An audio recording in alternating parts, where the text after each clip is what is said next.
दोस्तों, कैसे हैं आप सभी लोग। एक बार जल्दी से आ जाइए, फिर हम लोग आज के इस सेशन की या आपके इस बेहतरीन वैकेंसी की शुरुआत करेंगे जो आप लोगों के लिए आज मैं लेकर आया हूं। आप सभी लोगों को सबसे पहले एक काम करना होगा। आप लोगों ने अगर अभी तक चैनल को सब्सक्राइब नहीं किया है तो सबसे पहले चैनल को सब्सक्राइब कर लीजिए। देखो, वीडियो आप लोग देखते हो, मुझे पता है आप लास्ट तक देखोगे तभी आपको कंप्लीट इन्फॉर्मेशन मिलेगी, लेकिन आप लोग एक काम ज़रूर किया करो कि आप लोग चैनल को सब्सक्राइब कर लिया करो, जिससे आप सभी लोगों तक नोटिफिकेशन पहुंच जाया करे जब भी मैं कोई वैकेंसी की अपडेट आप लोगों के लिए लेकर आऊं तब। तो अभी बेटा IOCL यानी इंडियन ऑयल की तरफ से आप लोग की जो है वैकेंसी निकाली जा रही है। क्या वैकेंसी है उसकी सारी डिटेल मैं आप लोग को यहाँ पर बताता हूँ। IOCL इंजीनियर्स की वैकेंसी जो है वो निकाली गई है।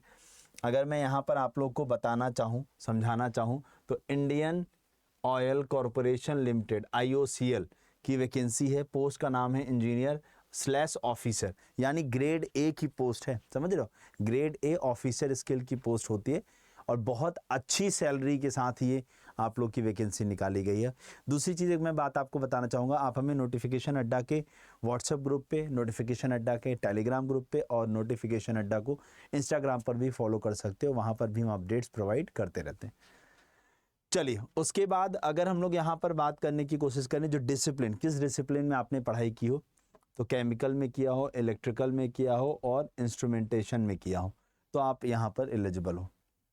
सैलरी 50,000 से 1,60,000। CTC की जब मैं बात करता हूँ, CTC एक तरीके से एक्चुअल में सैलरी कंसीडर की जाती है एनुअली, पूरे साल में आप कितना कमाओगे, तो 17.7 लाख पर एनम, 17.7 मतलब लगभग 18 लाख का CTC है आपका।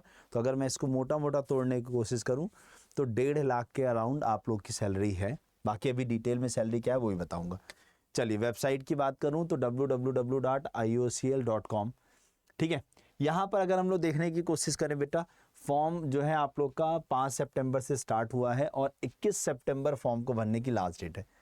अभी आपके पास समय है, आराम से जाइए, भर लीजिएगा। मैं आपको क्वालिफिकेशन बता दूंगा। तो आप लोग को लग रहा है अगर आप एलिजिबल हो तो आप में से कोई भी इस फॉर्म को मत छोड़ना, बहुत अच्छी अपॉर्चुनिटी है। उसके बाद एडमिट कार्ड 17 अक्टूबर को रिलीज होंगे और 31 अक्टूबर को आपका इसका CBT यानी कंप्यूटर बेस्ड टेस्ट होगा आपका, ठीक है। अगर हम लोग यहाँ पर आगे की तरफ चलने की कोशिश करें तो अभी हमारे को वैकेंसीज डिस्क्लोज नहीं की गई हैं, ठीक है। इंजीनियर्स की वैकेंसी है BTech, चाहे आपने BE किया हो चाहे आपने BTech किया हो, ठीक है। मिनिमम 65% मार्क्स के साथ, हाँ, तब आप एलिजिबल हो, और 55% marks SC ST physically challenge candidate, ठीक है। जब हम एज लिमिट की बात करते हैं तो आप लोग की जो एज है वो 26 साल से ज़्यादा नहीं होनी चाहिए। और कब? 1 जुलाई 2025 तक, यानी 1 जुलाई 2025 तक आपकी अपर एज लिमिट, मैक्सिमम एज जो है वो 26 साल होनी चाहिए। इससे ज़्यादा हुई तो आप डिस्क्वालीफाई हो या आप फॉर्म नहीं भर पाओगे। उसके अलावा OBC कैटेगरी की बात करूं तो 29 ईयर्स तक,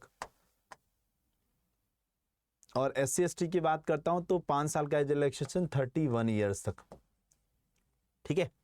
इस तरीके से हम लोग चीज़ें कर सकते हैं। अब बात आती है कि सर इसका जो सिलेक्शन होगा, सिलेक्शन प्रोसेस होगा, वो कैसे पूरा होगा। तो सिलेक्शन प्रोसेस की जब मैं बात करता हूं तो उसमें कंप्यूटर बेस्ड टेस्ट होगा, उसके बाद group discussion and group task. मतलब अगर आप में से किसी ने भी SSBs दी हैं तो आप लोग को ये ग्रुप टास्क और ग्रुप डिस्कशन का बहुत अच्छे से आइडिया होगा।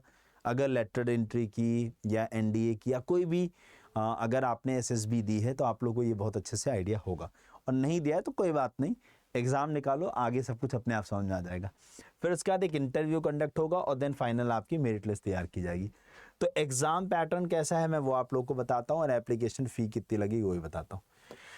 तो जब मैं बात करता हूँ फॉर्म फी की तो बेटा अनरिजर्व्ड OBC और EWS के लिए 500 रुपये फॉर्म फीस रखी गई है, और SC ST physically challenge candidate exempted है, मतलब उनके लिए फॉर्म फी 0 रुपीज़ है, उनके लिए फॉर्म फी 0 रुपीज़ है, ठीक है। अब आती है बात आपका जो कंप्यूटर बेस्ड एग्ज़ाम होना है, कंप्यूटर बेस्ड टेस्ट यानी CB और T, उसकी जब मैं बात करता हूँ, जब मैं CBT की बात करता हूँ तो वो क्या है, ध्यान से देखिएगा। तो डोमेन नॉलेज, हाँ, डोमेन नॉलेज आपका कि आपने अपने डोमेन, जिस भी डोमेन में पढ़ाई की है उस डोमेन की नॉलेज आपके पास है या नहीं। Respective engineering discipline, 50 question 50 number का। उसके बाद मैथ्स जो जनरल आपको कॉम्पिटेटिव मैथ्स होता है 20 क्वेश्चन 20 मार्क्स का। उसके बाद रीजनिंग 15 क्वेश्चन 15 मार्क्स का। और उसके बाद इंग्लिश लैंग्वेज 15 क्वेश्चन 15 मार्क्स का। 100 क्वेश्चन का पेपर है, 100 नंबर का आपका पेपर होने वाला है, ये आप लोग का जो कंडक्ट होगा, ठीक है। उसके बाद आप लोग को अगर मैं सैलरी बता दूं बेटा कि इनिशियल सैलरी आप लोग को क्या मिलने वाली, तो देख लो पे स्केल है 50,000 से लेके 1,60,000 का इनिशियल बेसिक पे 50,000 रुपए है आप लोग का। उसके बाद अगर मैं ग्रॉस सीटीसी की बात करता हूं तो अप्रॉक्स 17.7 लाख है, इंक्लूडिंग अलाउंसेस एंड पीआरपी, सब कुछ मिला करके आप लोग का ये है, ठीक है ना। यहाँ पर एक बॉन्ड भी आपको साइन करना होगा जो कि 3 साल का होगा, 3 लाख रुपए का। और उसकी जनरल कैटेगरी के लिए SC ST OBC EWS physically challenge के लिए 50,000 का होगा, 3 साल का। ये बॉन्ड इसलिए साइन कराया जा रहा है 3 साल से पहले अगर आप छोड़ते हो तो 3 साल से पहले अगर आप लोग छोड़ते हो तो आप सभी लोगों को इतना रुपए पे करना पड़ेगा, ठीक है ना। बॉन्ड इसीलिए साइन कराया जाता है। ये बिल्कुल ऐसा ही हो गया है कि आप हमारे यहाँ से नौकरी छोड़ के कहीं और मत चले जाओ, ठीक है ना। तो इस तरीके से इसकी कंप्लीट इंफॉर्मेशन मैंने आपको प्रोवाइड की है।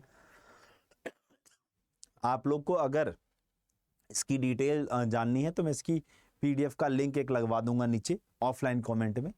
हाँ, वो लिंक आप लोग वहां पर क्लिक करके आप इसकी डिटेल नोटिफिकेशन को पढ़ सकते हैं।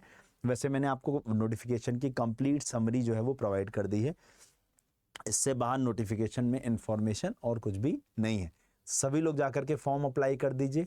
और अगर आपको इन्फॉर्मेशन अच्छी लगी है तो आप सभी लोगों के साथ या ज़्यादा से ज़्यादा लोगों के साथ शेयर करिएगा और चैनल को सब्सक्राइब करना मत भूलिएगा ताकि आपको ऐसे ही अपडेट्स मिलते रहें। Thank you so much. जय हिंद, जय भारत।